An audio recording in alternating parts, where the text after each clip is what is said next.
Hey everyone, it's Jim, welcome back, and it's time for a requested review. If you're interested in requesting a review, check out the link in the description box. But this is a requested review for Mike. This is for Manhunter, Michael Mann's 1986 film. Manhunter is a bit of a unique one because it's not in that continuity. It's not in the Silence of the Lambs continuity, and it's kind of a standalone film.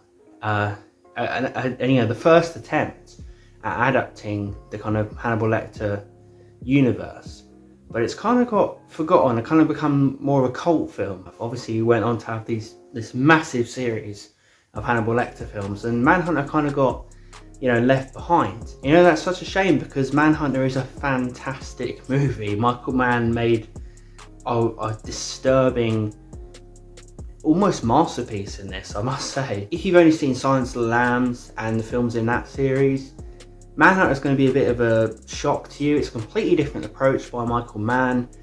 It focuses on the FBI agent Will Graham from the books, who is pursuing a killer, and he has to visit, very much like Silence of the Lambs, he has to visit Dr. Lecter to get some advice. It really is about his hunt for this serial killer.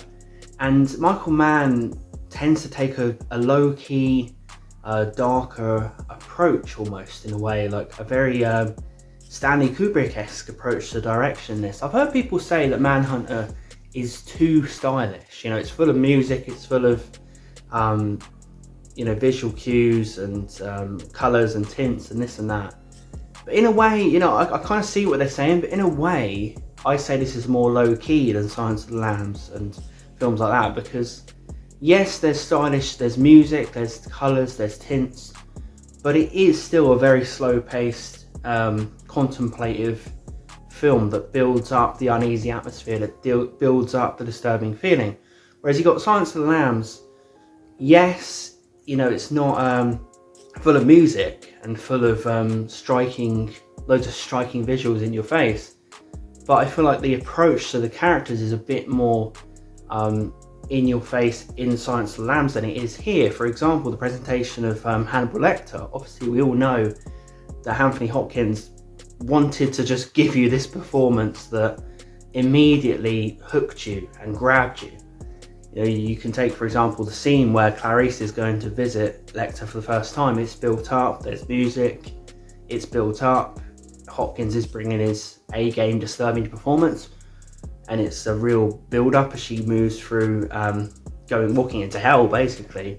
Whereas in Manhunter, it's all white, there's no build-up whatsoever, and Will Graham just goes into the cell, and there's just a brief moment of Lecter lying down, then he turns around and just starts talking normally.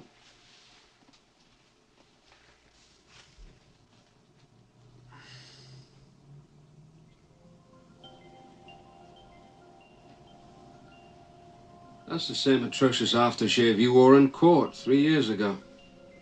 Yeah, I keep getting it for Christmas.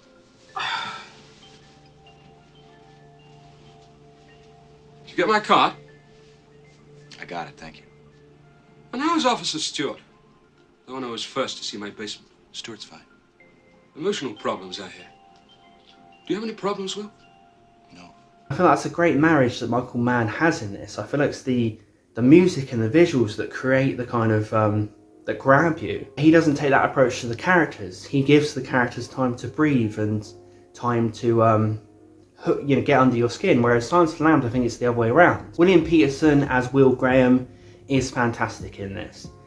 You know, the journey of Clarice in Silence of the Lambs is a different one to this. Clarice is new, she's wide-eyed, she's interested in this stuff. She's going into hell. Will Graham is already in hell. Actor William Petersen spoke to a lot of police officers in preparation for the role who have worked on violent crimes and murder hunts and this and that. And that's the focus of the performance, showing the effect that this life has on you. The kind of compartmentalised approach you have to take to it, because obviously Will has a wife and a child in this. He has to, you know, he can't engage with them while he's working on this, and he struggles to be with them, to relate to them while he's working on this, because he's so deep into it. And it's, you know, it's a fascinating study of that, because it does make you think of the policemen who are doing this in real life. How does it mess with your head? The strange and scary thing about this is serial killers like Hannibal Lecter and the Tooth Fairy in this, they compartmentalise what they're doing and then live a normal life. You know, I could even go as far as to say Hannibal Lecter would refer to himself as normal, really. He's convinced himself that much. So Will Graham, almost in a way, he has to compartmentalise as well. So when you're studying these cases, you kind of become just as in the pits of hell as the killer, where you have to compartmentalise the rest of your life away from this and kind of live a double life. You know, William Petersen is very sympathetic. You want him to get out of this. You see the pain behind his eyes. You see, you know, you don't want him to slip away, and there's moments where he's going to slip away. And, you know, has those nice tender moments with his wife and his son that pull him back to reality. The other police are even concerned for him. And there's this wonderful scene, which I actually think is one of the best scenes in the film, which is where he's in a supermarket with his son. And the strange thing about this scene is that it's almost his son being a father to his father, because obviously his son knows about all this by now, and he wants to be there for his dad. He wants to allow his dad to be vulnerable, so he asks his dad to explain to him. And this is also the first time we hear about Will Graham's original experience with Dr. Lecter. And it's a wonderfully subtle and well done scene that shows the love between father and son. It's a look at the way that roles can shift in this scenario, and he should be parenting this child, but his child's kind of parenting him. But also in a way he is parenting the child, because he's being honest with the child, but he's explaining horrors to the child. So there's just a real nice dynamic there. Manhunter's got some great little subtle moments like that. And I stopped talking to people. And a doctor friend of mine, a Dr. Bloom, asked me to get some help. And I did. And after a while, I felt better. And I was okay again. And the way you felt that bad? Kevin, they're the ugliest thoughts in the world.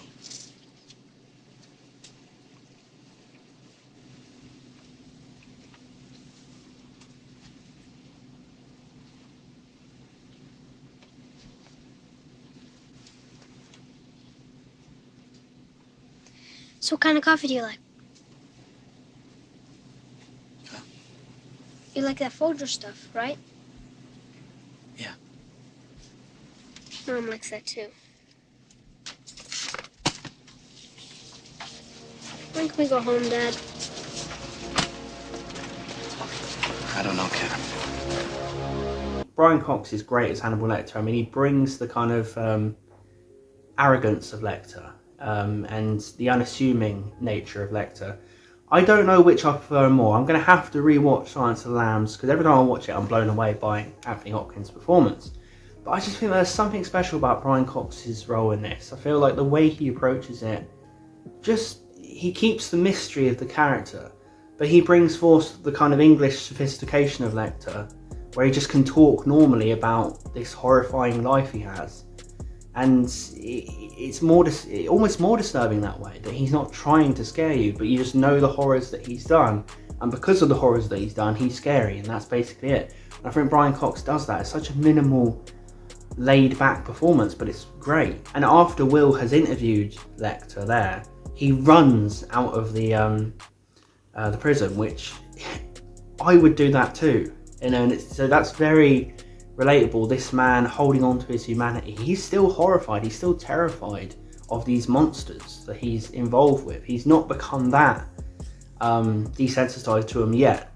There's little moments there where he has to run away. He has to get out of there as fast as bloody possible. There's loads of procedural kind of elements in Manhunter. It's very much an FBI kind of investigation thriller for a lot of it. You know, a lot of moments where they're kind of looking at letters, they're trying to trap the killer, they're trying to work out strategies to trap the killer.